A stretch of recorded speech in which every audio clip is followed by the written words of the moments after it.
Sir ఇంకా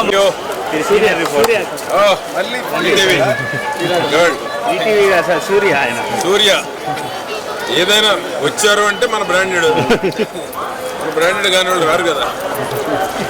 brand అడుగుతాం అది బ్రాండ్ అన్న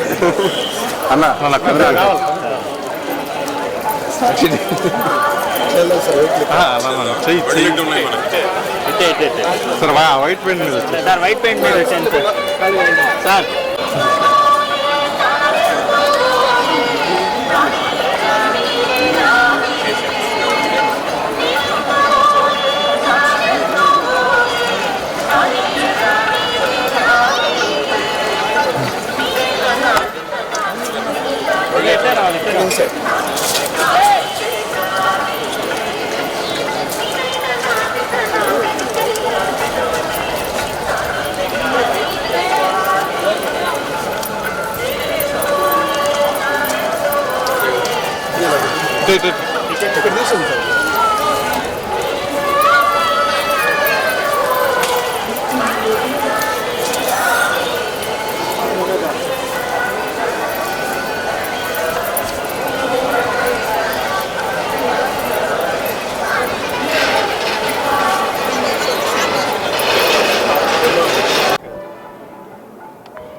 కొత్త ప్రభుత్వం చంద్రబాబు గారి నాయకత్వంలో కూటమి ప్రభుత్వం ఏర్పడటం జరిగింది.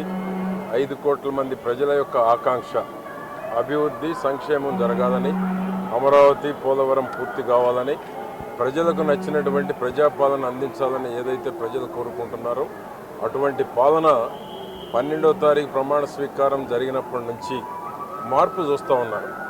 జగన్మోహన్ రెడ్డి ఏ విధంగానైతే 5 ఏళ్ల పరిపాలనలో ప్రజలు విసిగి వేసారి స్వాతంత్రం వచ్చినాక ఎప్పుడూ రానంత మెజారిటీలు అనేక నియోజకవర్గాల్లో 93% సీట్లు కూటమి గెలవటం అనేటువంటి చరిత్రలో ఇదే నాకు తెలిసినంత వరకు. స్వాతంత్రం వచ్చిన తర్వాత ఇంత పర్సంటేజ్ రావటం, స్వాతంత్రం వచ్చినాక అనేక నియోజకవర్గాల్లో ఎన్నడూ లేనంత మెజారిటీ రావటం.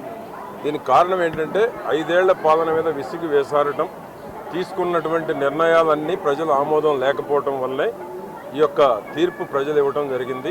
ప్రజలు ప్రజాపాలన అందించకపోతే ఏ విధమైనటువంటి తీర్పు ఇస్తారు అనేటువంటి దానికి జరిగిన 2024 ఎన్నికలు ఏ పార్టీ అధికారంలో ఉన్నా ప్రజలు ఆకాంక్షలు నెరవేర్చకపోతే ప్రజలు ఎటువంటి తీర్పు ఇస్తారు అనేటువంటిది జగన్మోహన్ రెడ్డి పాలన చూసిన తర్వాత స్పష్టమైన తీర్పునిచ్చారు.